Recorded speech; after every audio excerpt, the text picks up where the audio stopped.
Looks like we've got a few people out here. Let's go ahead and go through the introductory stuff and the initial stuff. Thank you all for joining me on your lunch hour or morning hour, depending on your time zone. For me, it's Eastern time, so it's my lunch hour. Just a couple of things to note. If you need to ask me a question or you want to, feel free to ask it in the question window or in the chat window. This is being recorded, so be aware of that. Let me get some of this stuff out of my way and we'll get started on this presentation. There we go. So how this is going to work, just so you know, like I said, the initials, just session is being recorded. You will be able to hear me, but all of you are muted, so use the chat boxes or the question box to ask me questions. I'll keep those on my screen, and they'll be mostly visible because I still need to see the presentation that I'm doing. All right. So the title of this presentation is Effective Leadership, Inspiring Creativity and Performance Leadership. I actually have taken targeted leadership out, so just realize it's inspiring creativity and performance through better leadership. So a little bit of a background on me. My name's John Dodesky. I went to my first leadership seminar at a Century 21 real estate convention in Dallas, Texas. My mother dragged me when I was 14 years old, and I had no intention of going, but I didn't have a choice in the matter. No, I will not tell you what year that is. Anyway, I'm sure you can guess based on the, oh, right. This is what happens when your wife helps you with the slideshow. Anyway, continuing. I've spent the majority of my career in IT companies, ranging from small stores, mom and pop shops, to Fortune 100 listers in various industries such as telecommunications, manufacturing, education, banking, healthcare, construction, and retail. For the last 10 years, everywhere I've ever worked, I have always been a leader. Regardless of my title or position in the company, often whether I liked it or not. Many of you will probably have found yourself in similar situations. I have multiple IT certifications and multiple security certifications. I hold a bachelor's degree in psychology from UNC Chapel Hill, and I've received numerous leadership and management trainings throughout my career. And in every industry, their version of leadership and management training. What was that question?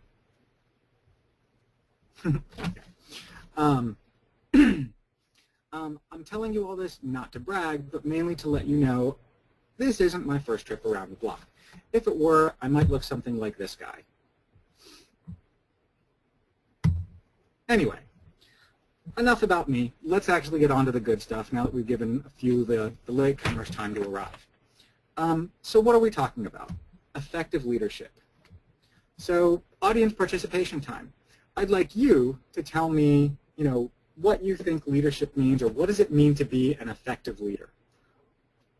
Give me a couple minutes. Give me your quick thoughts. Chat or question window, either one.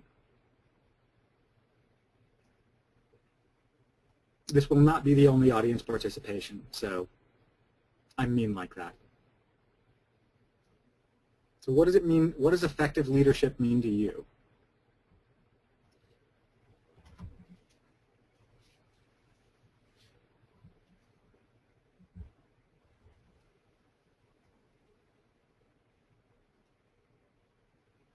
Anyone?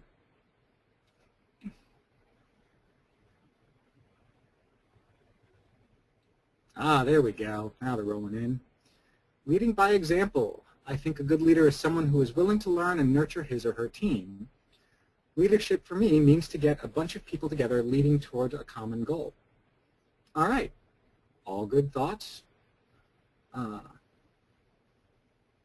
Very good. Promoting the accomplishments of the team and individuals, not the self. Guiding and supporting, grow, and empowering the team.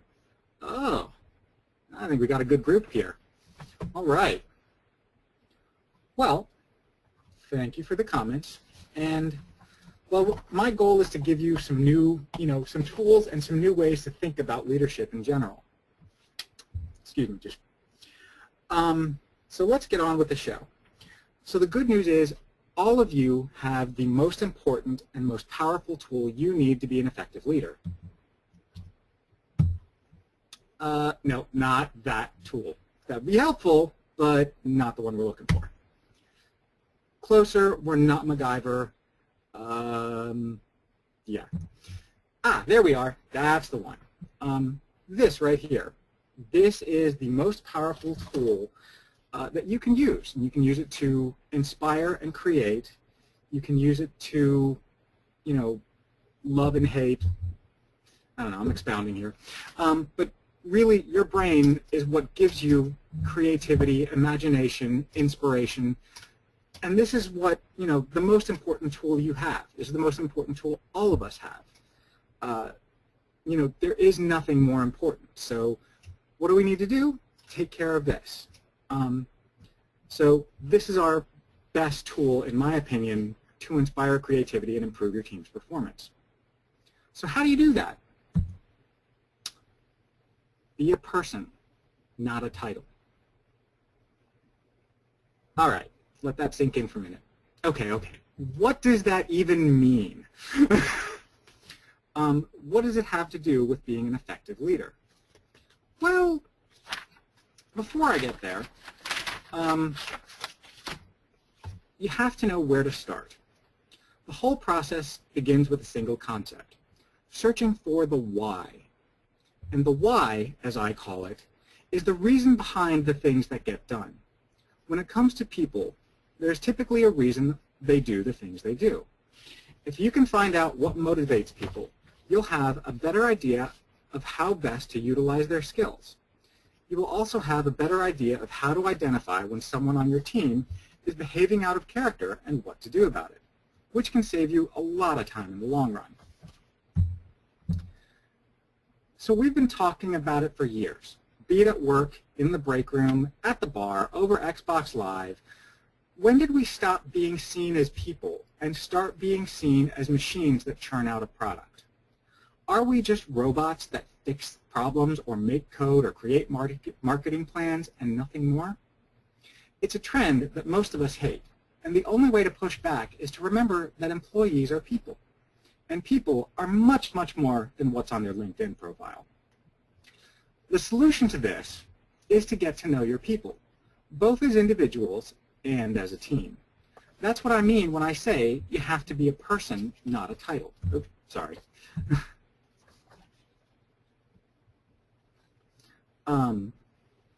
Yes, business is business, personal is personal. But sometimes you have to get a bit personal in order to keep things going. For you managers and supervisors, set up regularly scheduled one-on-one meetings with those under your command. Why, you ask? Usually I recommend weekly or bi-weekly meetings. And why so often? Well, annual performance reviews are good for one thing and one thing only: justifying a pay raise, or in the worst case scenario, justifying termination of someone's job. Okay, that's two things. Give me a break. Otherwise, annual performance reviews are useless. Too often, the only time someone on the lower rungs hears from a member of management is when someone is in trouble. I'll posit that if you have regular one-on-ones with your team, a lot of problems, be them performance-based, project-based, or interpersonal, can be dealt with promptly and eliminated altogether. Quick tip of the hat, by the way, to Keith Fuller for spearheading this movement over the last few years. But these meetings don't even have to be formal meetings. You don't have to sit down in your office to accomplish the goal of getting to know someone. It might even be better if you don't do it that way. But it will take some experimentation on your part to find out what works best for you and your company. Some suggestions I have: go for a walk with your team member. Go for coffee. Get out of the office once in a while. A change of scenery can help, clear the mind and spark some new creativity. It'll also let you uncover the habits and quirks and the strengths and weaknesses of each of your employees and how they report to you. Other things you can do, find a common topic of interest, like, for example, you could discuss what is better, Star Wars, Star Trek, Stargate. It's totally Stargate. Sorry, forgot to leave this slide up for just a moment, which was the previous one. That's a note-taking fail on my part.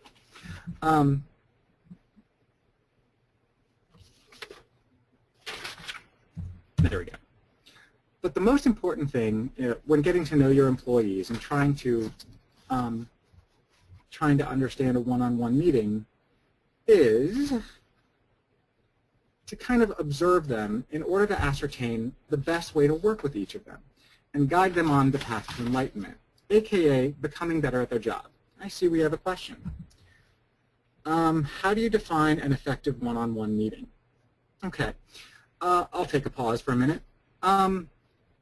Really, some of it is going to be project-based, like, for example, I have an ongoing project at my job where I have lots and lots of little changes to do, and by meeting weekly with my manager, I can keep him informed, and I have a set time when I can ask him questions, and if I need approval for things, I can ask him then, or save up when I need to, or if I have to, just go interrupt him. But effective meetings, did you get to know something about the person? Did you get to learn a little something new about them? Are you able to give effective feedback? Are you able to interact or get a better understanding of this person? Every day, I strive to learn something new, whether it be technical, interpersonal, just something in life. But really, what I would define as effective is, have you taken something away, and has your employee taken something away? That's pretty much what I would define as effective. Is that helpful? And if it's not enough, we'll get back to it later. Moving on. If you don't pay attention to your people, you can't place them in the positions where they will do the most good or have the most opportunity to grow. Also, this is a great way to identify strengths some people overlook in themselves. Not everyone knows themselves as well as they think they do.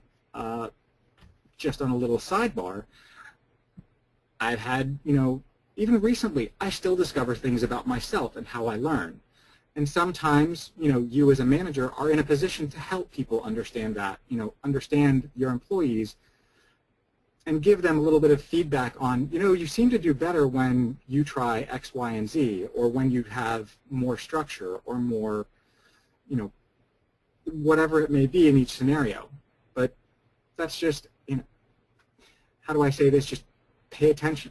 That's why I have Sherlock Holmes up here, is look, listen, observe, ask questions, ask the why. Also, just a little side note, when you have time to provide feedback and you have to provide feedback about a problem, don't be a dick. Find a way to make it constructive criticism.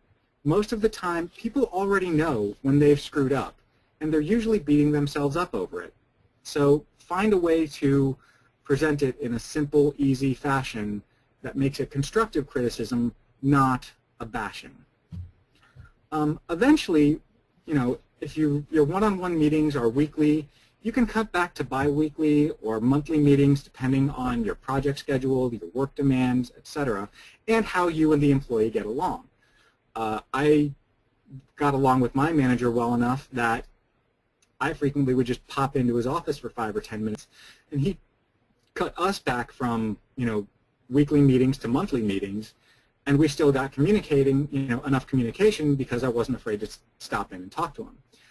Different employees may be different, different in their willingness to approach you, so you may have to keep that in mind. Again, going back to Holmes here, understanding your people, getting to know them, you'll know their strengths and weaknesses and what they are and aren't willing to do. So pay attention to that. But further, and this is what happened with my manager, always keep an open door policy. And this way you can keep, an eye on their progress. All right. So shifting gears just a little bit. So you're successfully getting to know the people around you. Now, what do you do with what you've learned about them? By getting to know your people, you will also uncover opportunities for training. I cannot stress enough how important it is to provide training for your people. If they are willing to learn, let them. So long as it doesn't interfere with ongoing projects, of course. But you and your team must constantly improve your skills. You will find that the better the people, the more eager they are for training, and the more willing they are to learn new things.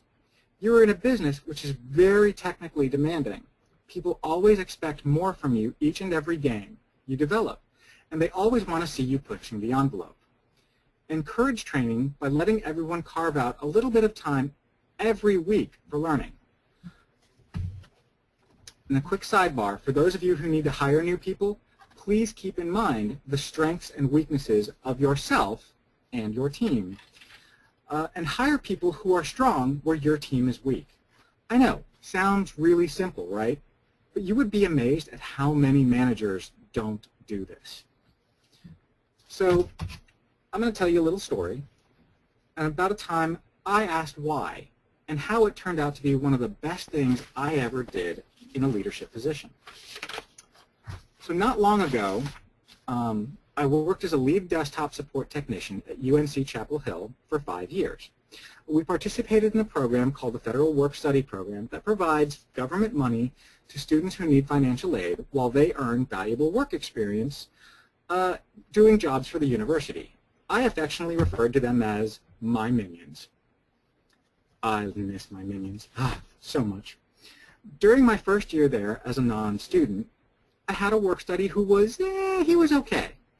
But I didn't really know how to train him that well, and he didn't have a great work ethic. I also worked with other work studies who were assigned to different techs, and they were very inconsistent in their knowledge base and their training, and they also weren't clear on what they were and were not allowed to do. So as such, they were effectively gophers. While sending them on fetch quests was definitely part of the job description and definitely helped, my ability as a tech to do things, it shouldn't have been the entirety of what they were tasked with doing.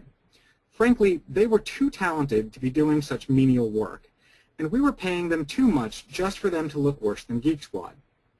So it felt like I had all the pieces, they were all there, so why was this program not working for us? I wanted these kids to be effective. So I had a vision for what they could do. I'm sure in other leadership seminars you've heard the leader has to have a vision. Here's that part. I was convinced they could do what I envisioned, so I just had to figure out how to get there. So I designed a training program including extensive documentation that I gathered or created.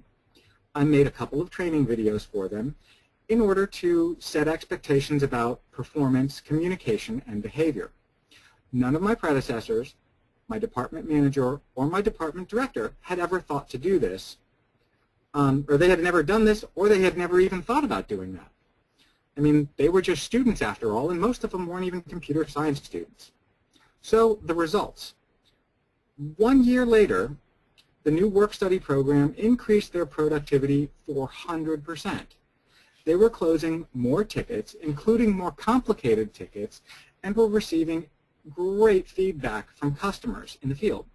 We went from 5 students closing 4 to 5 tickets per week to 10 students closing 20 to 30 per week in that first year. Boom! That was what my team turned into. They went from gophers to SG1. Okay, maybe not quite that cool, but actually I think 1 or 2 of them could have given Sam Carter a run for her money. During the second year after I implemented my training, we had 12 students closing 30 to 45 tickets a week, the equivalent of 1.5 full-time employees. That was pretty remarkable. One student even closed 29 tickets in a week, and that was working less than 20 hours. Most of them only worked 8 to 10 hours a week. This was a lifesaver for us because this was during the beginning of the recession, and we had lost 2 full-time positions and a contractor due to budget cuts. Those positions never came back. We still felt the losses, but the work studies, my minions made it a lot less painful. So, something else to learn. Now that you've got your team, you've assembled it, you've done that, guess what? Going on that trainings thing, they can learn from each other.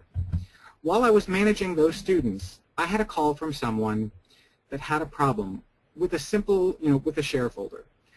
I didn't think my work studies would be able to figure it out. But I had 3 students available at the time. One of them might have been able to do it. So I asked that one to go, and the other 2 asked if they could go along since they were kind of bored. And I said, sure, I need the peace and quiet, and maybe you will learn something. In hindsight, that moment is when I truly realized the difference between management and leadership. I'll get back to that statement. So what happened? I expected them to go and gather information, call me for help. But instead, 20 minutes later, all 3 of them came back and closed the ticket. Each of them remembered different aspects of their training, which allowed them to solve the issue together. They worked as a team and resolved the problem. And from that day forward, I paired up all my students. The closure rate of their tickets more than doubled, and the number of times they had to pass off tickets to full-time staff dropped by about 40% in 2 weeks and then stabilized. It was pretty impressive. So what I take away from that, managers tell people what to do, leaders guide people along the path. I realized, I didn't have to always tell them what to do. They could learn from each other and learn from themselves and figure it out. That's called leading. So now that you've learned about your team and trained your team, here comes the scary part. It's time to start trusting your team. You might think this is a given, but honestly, it's not. You need to show them you trust them by asking for their input and actually valuing it.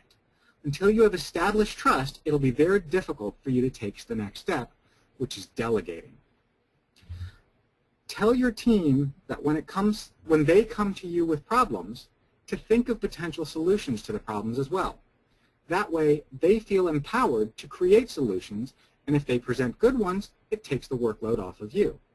It doesn't mean they can't come to you without a solution, but if they can see one, then it really helps ease your workload. And basically encourages them to be problem solvers instead of just being a problem. Okay. Currently, I work at Capital Bank in Raleigh, North Carolina. Capital Bank today is the result of 7 bank mergers and takeovers.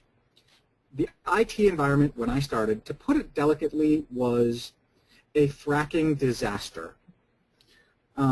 At the time I wrote this, I was still fairly new at the bank and having been there only 5 months and relatively, pretty much new to the banking industry. However, I had worked for multiple large corporations like Sprint, Siemens, and UNC. As a system administrator, which is my current job, my job is really to keep servers running, keep them secure and stable, and make sure the Windows environment stays healthy. Guess what? I went into a situation where the environment wasn't healthy at all. I had asked my manager about it, and he said it's on the schedule to redesign. But I had been, in the last month when I, before I had wrote this report, I had spent many, many hours, way too many hours, and dozens of problem tickets that were a simple result of not having fixed our infrastructure. So I prompted my team and my manager that we need to create a plan and we need to do this. So we scheduled a team meeting to discuss the environment redesign, I presented a lengthy and kind of very streamlined plan for our environment, for our organization. And during the meeting, there were a few suggestions that would be very helpful for the banking industry, but for the most part, it was my idea and my plan. And I became the project lead for our infrastructure redesign. My manager at that point also started asking my opinions about questions and problems that he faced and started valuing my input a lot more because I, even though I wasn't the manager, came to him with a solution for the problem. So that project now is more or less mostly complete. The environment is much better. I have far fewer tickets to deal with infrastructure issues. And I actually felt very valued until, at least until my manager left, and I'm waiting to find out if I get his job. But in the interim, we have a temporary manager, and due to his lack of leadership, I've taken on the responsibilities of coordinating my team and buffering my team from upper management BS by managing my manager. That'll be another talk for another day. But what I do allows my team to manage themselves, and I actually have started, taking on that leadership role. Like I said before, whether I want to or not, I end up leading. It'd just be nice to have the paycheck to go with it. I'm sure some of you actually feel that way. But really, I've felt a lot more responsibilities in the last couple of weeks since my manager quit, and I've also feel like I've accomplished more by coordinating my team a lot better. Anyway, one of the things you can do for your employees, allow them to make decisions within their scope of work. This goes back to the one-on-one meetings. It's important they know what they can and can't do and what decisions they can make. This helps them feel empowered and valued and trusted. And a sidebar, you can't expect your team to learn to rely on you if you can't or won't rely on them. This is just one of those ways you can help mitigate burnout, which is, a horrible plague of pretty much anyone in an IT field. So, let's do another little audience participation time. What do you think is the opposite of delegation? This gives me a chance to have a drink.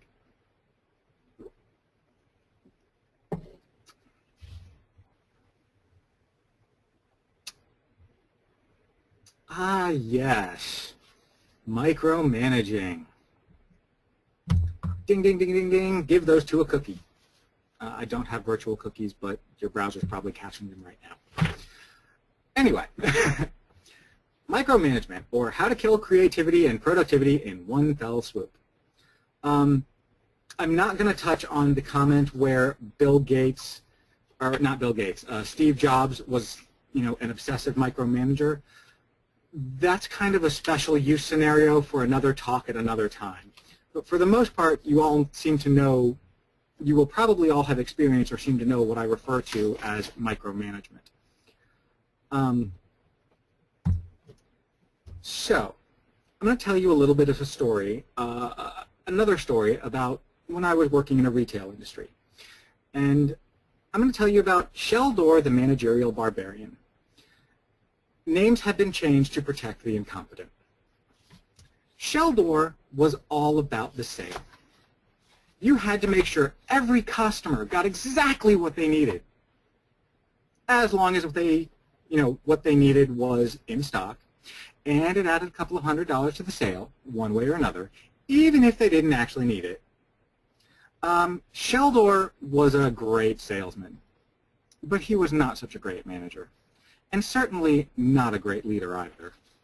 Also, Sheldor didn't know the first thing about technical support, and in fact, he barely knew what a computer was and was for. Yet, he was the department manager, and he was supposed to set the example for the rest of the team. Incidentally, Sheldor also had the highest number of customer complaints of any manager in the entire district for this retail chain. Of course, this was never, ever Sheldor's fault. He constantly told us if it weren't for him shielding us from criticism, we'd all be out on the streets looking for jobs.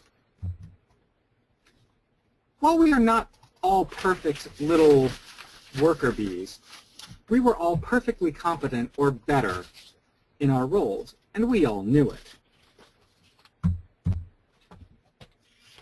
Remember how I said I wound up being a leader whether I liked it or not?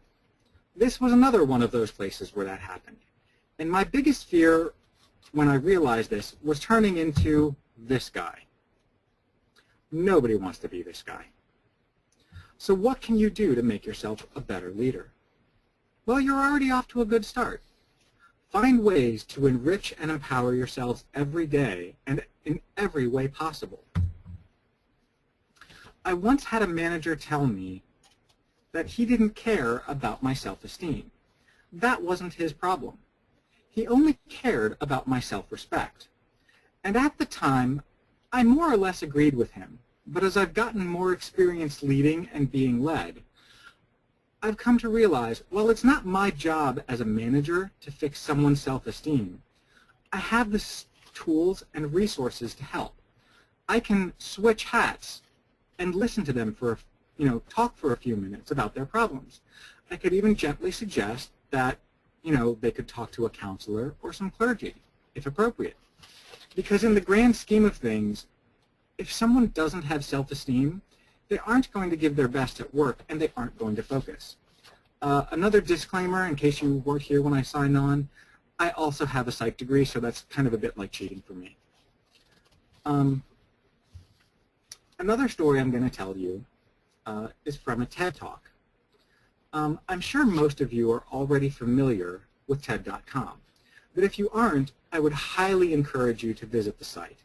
It's a continuous source of education and inspiration to me almost every day. So here is an idea and an example. Here is an example of the collaboration that TED Talks can lead to.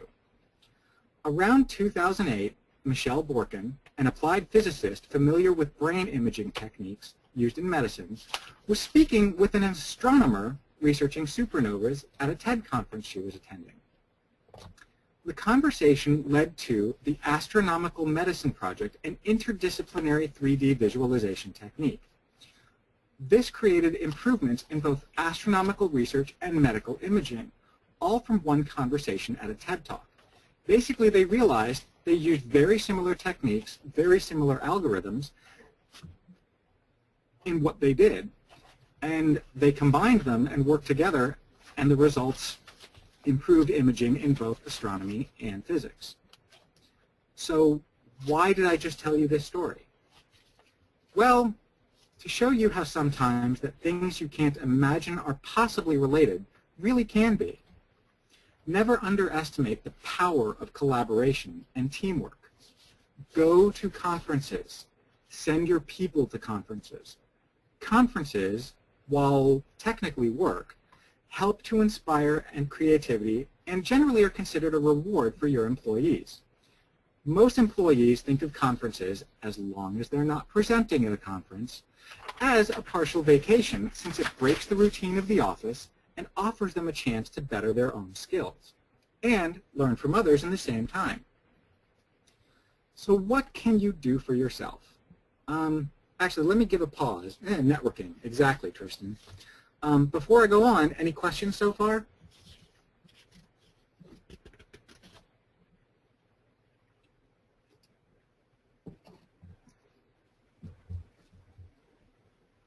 Oh.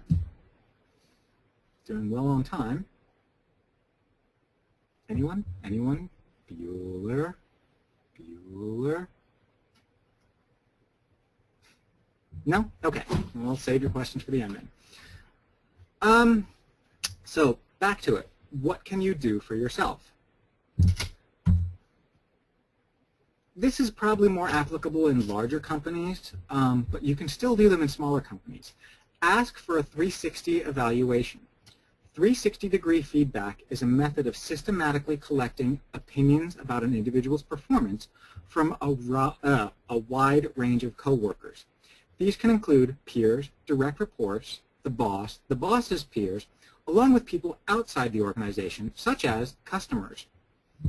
The benefits of collecting data of this kind is the person gets to see a panorama of perceptions rather than just self-perception, which affords a more complete picture. I've never been fortunate enough to have a complete 360 performed on me, but I have participated in 360s of supervisors, and often these had a very profound impact on the supervisor's performance and management and leadership style. Like I said, HR at larger companies can almost certainly help you with this, or you can always hire consultants to perform. Another little problem-solving story and example from my teenage days about observation and how little things can make a lasting difference. Back in the early 90s, I worked in a small computer store that was, sold mostly Apple Macintosh computers and a few PCs. I was a salesperson, but often spent time working with techs in the back learning how to disassemble and repair computers. They kept a lot of their tools in a plastic tray, and you had to dig through the tray, which was full, to find what you were looking for. I noticed that they always spent 20 or 30 seconds hunting for the right tool every time they needed one. It bugged me because it didn't seem logical. Later that week, my mom was working on a centerpiece for some event, and she was arranging stuff by sticking it into floral foam. That gave me an idea. I found some heavy-duty sponge foam in the back of that store and arranged the tools sticking up out of the block of foam and labeled the rows by type. 4 years later, after I graduated college and left that store, I went back to visit to say hi and see who was still there. Amazingly, the store was still in business, and the same block of foam, or possibly a newer block of foam, was in the same place with the same arrangement of those tools on the workbench. Little things can make a difference, and they can make a lasting difference if you think outside the box. So, what other things can you do to make yourself a better leader? Well, you can expect success from yourself and from everyone else. Sorry, advanced too quickly. Expect success from yourself, from your team, from your superiors. Set the expectation of success from day one and let everyone know it. Believe it or not, this really works. I did this with my work study students at UNC, and, well, you heard the results, 400% improvement. Most of those students kept reapplying year after year to be, to work with us. And only a couple who didn't really enjoy being technicians didn't come back. But those that enjoyed it came back for more and advanced. Several of them have gone on to very successful careers outside the university and even used me as a reference, which makes me feel warm and fuzzy. Couple of other, now these are going to be a couple of questions for you as kind of, thinking points and talking points. Do you expect everyone to give 100%? If so, lead by example. Give 100% at work. Give it 100% at home. Practice what you preach. Learn, train, collaborate. Don't worry about receiving the credit for something. Everyone who matters and pays attention will know what kind of work you did. Leadership, like some of the slides have said, is you're kind of taking a back role to making everybody else a better person. And your job as a leader is to kind of grow everyone else. So often, try to even avoid taking the credit for stuff.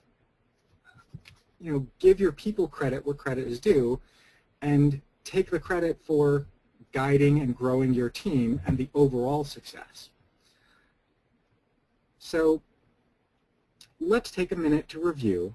I guess I've spoken faster because this took a few minutes longer last night when I practiced this. But let's take a couple of minutes to review. Be a person, not a title. Get to know your people. Encourage collaboration and training, and empower your employees. But most importantly, never stop learning. Now, I'm not saying I'm the perfect leader, because nobody is perfect at anything. But my work studies presented me with a present like this. And when when your employees give you a little gift like that, you're going to be doing something right. So now it is question time. So this pretty much wraps up my presentation. I'd love to take any questions you have, answer any questions, whether they be specific questions or just general questions. By all means, open up the floor. I wonder, can we unmute people, or do we want to continue using the chat bar? Oh, also I have a little further reading slide. Some of the references I've used in this some of the reference material for this presentation. This is just a handful of what I've perused and read through.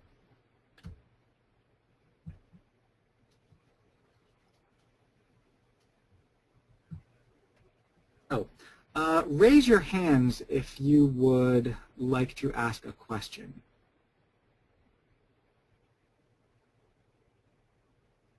How do I see whose hands are raised? Or just type it in the chat bar. What impact, in your opinion, has good leadership versus bad leadership on a team and its performance? Excellent question. Okay, give me just a minute. Okay, I see it. There we go. Okay. Good leadership versus bad leadership. Okay. I'll actually give you an example of what I'm going through at work right now while I don't have a manager, and I've had to take, I really just had to step up and deal with this. Without my manager to kind of isolate us from upper management and their constant bombardment of, I need this now, now I need this now, now I need this now, now I need this now, now I need this now, priorities get lost. And I've taken a step back and I've kind of intervened myself between my temporary manager and my team and said, okay, I need to know from you what are the actual urgent, highest priority goals right now, because you keep throwing things at us that are immediately highest priority, yet, once we finish that, you're going, now where's this other project that you just made us stop because you threw something else on us? That's an example of bad leadership and bad management. Why I put myself in the middle was to give my team clarification and kind of filter some of the BS from them. Your job as a middle manager is really, part of your job as I see it, is to filter that kind of unreasonable expectations from upper management down to, distilling it, here's what my employees need to focus on, and if I overwhelm them with stuff, they're just not going to be as effective. So I want this person on this thing, on this project, I want this person focused on that project, and I want this person focused on this other project, so that way work gets done, and you know what's going on, and you can communicate what you need to them to keep them going, but you also filter that extraneous information from your employees so that they don't have to deal with it. Does that make sense?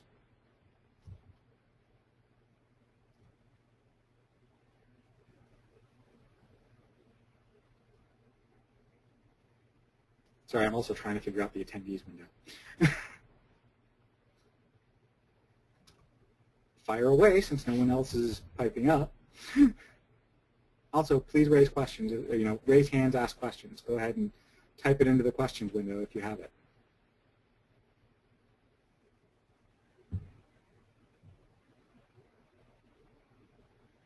No, I don't. Sadly, I don't get to wear Hawaiian shirts at work most of the time. My tips to prevent burnout in a high-performance team. Okay, so one of the things I like to do at my workplace is I like to have fun. My desk is covered in Star Wars toys.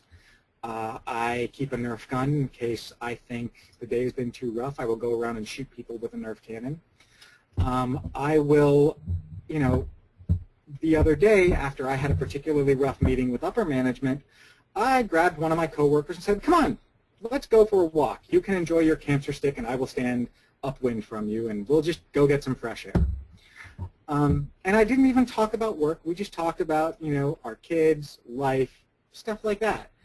But, one of the reasons I did this talk is to realize I really do mean people, be a person, not a tool.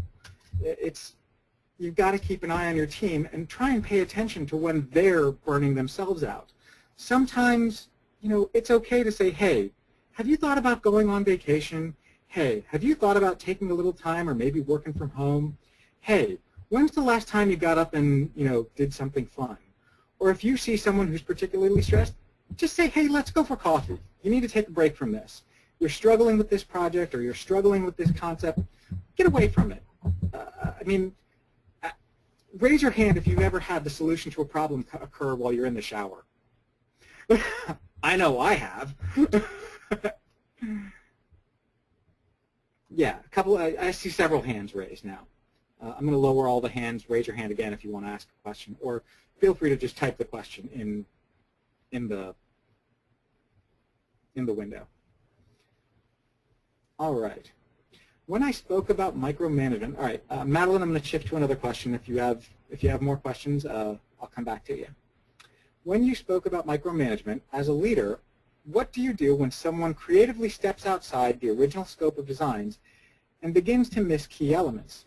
How do you get them back on track without becoming a micromanager? Well, okay. This is, if you see them straying and if you're having regular one-on-one meetings and you're having regular project meetings, you should be able to catch that relatively early on. That's why I stress the importance of weekly meetings with your people, especially when you have high priority projects and critical deadlines. It can seem like micromanaging, but the meetings don't have to be long. You can keep tabs, 15-minute meetings, 20-minute meetings really don't take all that long, but they can help you identify stuff like this when it becomes a problem. But if they're getting a little too creative, then you have to steer them back and you have to say, look, I really appreciate your enthusiasm, but we need to focus on the core of the project and the core of what needs to get done first. And then if there's time, I'd be happy to see your enthusiasm and happy to let you explore that, but we've really got to get this part, this part of the project done first. Does that help, Lee?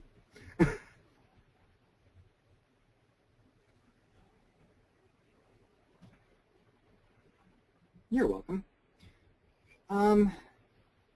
Anyone else out there? Ooh. Going back to one-on-one meeting question earlier. How do you separate project updates from coaching your team member? Do you mix it in one meeting or do you split it into different meetings? And should project updates be done in the one-on-one meetings at all? This question has a bit of a backstory. I'm working on a game design thesis project. I asked a team member to create storyboards based on a script I gave him. He handed in some storyboards disregarding the script. I told him I liked the storyboards but would want him to submit storyboards based on the script. He reacted by saying I didn't look at his boards, that he wanted this to be done as equals and felt offended. I apologized to him and offered solutions, but he decided to leave the team. What is the best way to communicate with team members about this? Have their trust and prevent something similar from happening in the future? Interesting. Interesting. Let me read through that again really quick to kind of give you, to make sure I understand what's going on.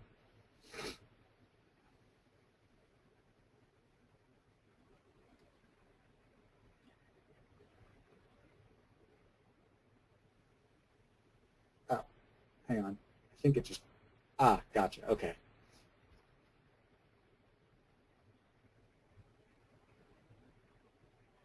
Oh.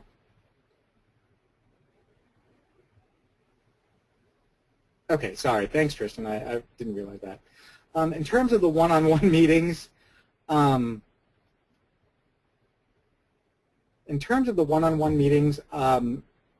one of those you'll have to figure out what works well for you and what works well for the person. If the person likes discussing projects in the one-on-one meetings, go ahead and do that.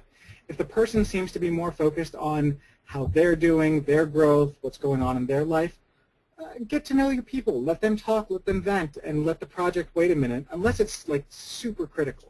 This is where you have to exercise your best judgment in terms of the one-on-one meetings. And, again, that's really a matter of getting to know your people and getting to know your team. And also, just another little sidebar that's kind of, that I didn't really touch in this talk. You can treat, when you have team meetings, they're going to be a little bit different from your one-on-one meetings, but your team meetings will probably be more effective as you get to know people in your one-on-one meetings. You can adjust how the meeting runs in order to find ways to include everyone on your team. So now let me go back to Eduardo's question. So storyboards, not based on a script. What you could have said, what you could have done was say, without having an even more details about the scenario, you can, what I would have done is, looked at these and looked at my script, thought about it, and then said, okay, I like your work, but these don't necessarily follow what the script, these storyboards don't really follow the script. And what I had asked you to do was to follow the script.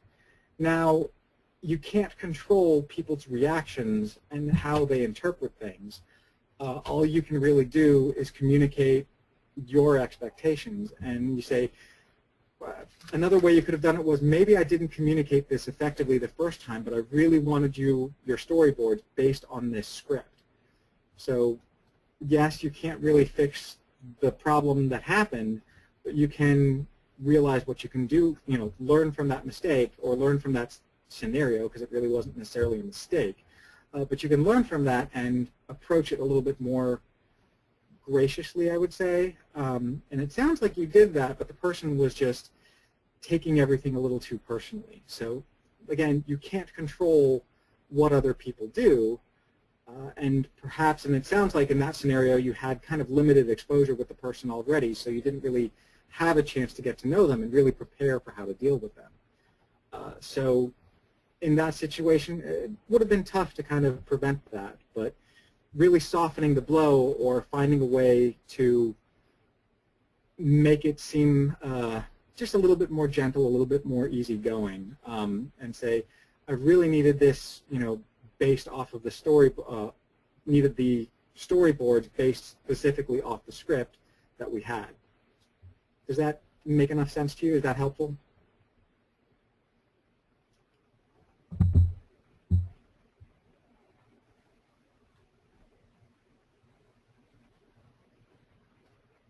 Oh, my pleasure. Anybody else? Any other further questions? We've got about 8 minutes left.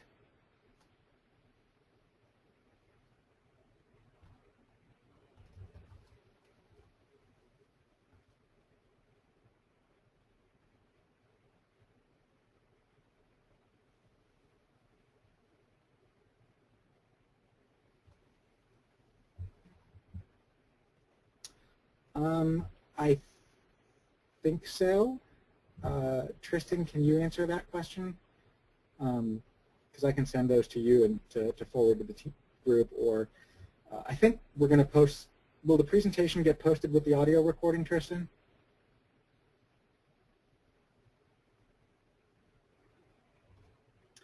To get to Eduardo's question while Tristan thinks about the presentation, what leadership task programs do you recommend using for managing tasks?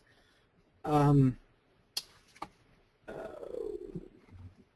is it called? Hang on, give me just a moment. I've got that one. It's not one I currently use, but I used it I used it at the university, and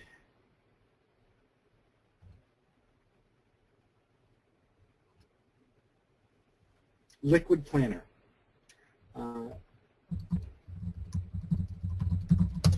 It is not a cheap product.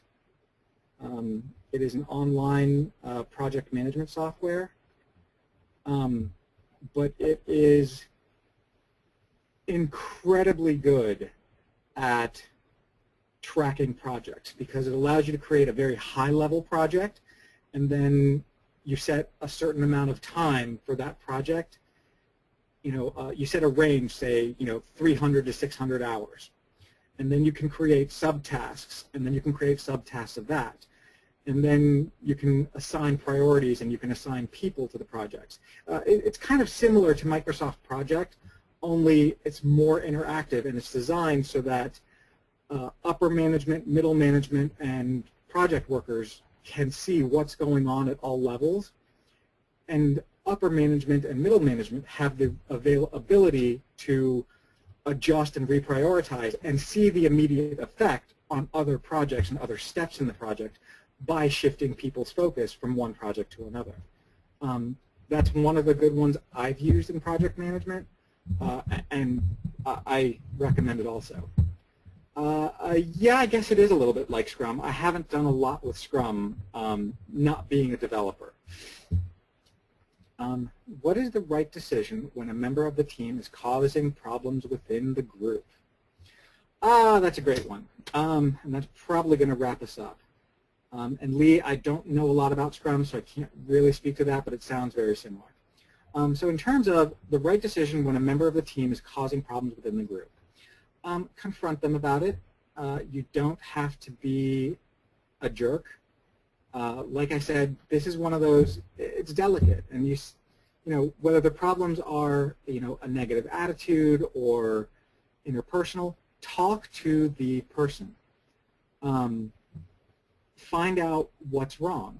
Maybe there's something going wrong on their personal life that's affecting their business life. I mean, in December of this year, I lost a brother, and I lost 2 of my dogs in December. And I was a mess for a couple of months, but I talked to my manager about it, and I let him know I'm doing the best I can. There are times I'm going to need to take a day off just to get that, but I'm also one of those rare people who's willing to communicate. Sometimes, well, not sometimes, often, people are not willing to express their problems to their manager. And yes, be willing to hold information confidential, but as someone's boss or supervisor, you say, hey, look, is there something I can help with? I've noticed you've been having some issues within the group, or some people have expressed concerns, and I wanted to see, is there something I can help with? This goes back to my be a person. Treat people like people. Understand your people. And, no, you don't have to be their mother, but it really does help if you show a little bit of, understanding and willingness and compassion. It goes a very, very, very long way towards building loyalty and keeping good employees happy, and really just building and, growing your team. I'll give you another quick story. I had a student one of those years who, he was okay. He did good stuff. He did good work. But he always felt like he had a chip on his shoulder. And none of the other techs wanted me to hire him back one year. And so I went to my boss and said, I've got this dilemma. I have this kid who, he's an okay tech, but he has kind of a chip on his shoulder. And my boss knew immediately who it was. And so we talked a little bit about him, and his advice was, I think you should give him another shot. But really let him know, sit him down and talk to him. And it's going to be hard on you to do this talk. And it was. I admit, it was very challenging talk. But it taught me that sometimes you have to give people constructive criticism. And I spent a few minutes practicing what I was going to say so that it came off as constructive criticism. And I sat him down and told him the rest of my team did not want to hire him back because of, some personality problems, because he always seemed to have an attitude on his shoulder, and because he never volunteered for anything, he always waited to be told. And I'll tell you what, that year, he turned into my best tech. He, a few days later, he thanked me profusely for sitting him down and talking to him. And he went on to be motivated, hardworking, and very communicative with myself and with the other techs of the industry. So that was a win. And that was just, one example where I had to do that several other times, but not to the same extent as that kid, and it worked great. So I see we're just about out of time, or we're out of time. So thank you all very much. I really appreciate your taking the time to listen to me. For those of you who are listening to this recording, sorry you couldn't be here. Hope you got your project work done. And have a great day. Okay.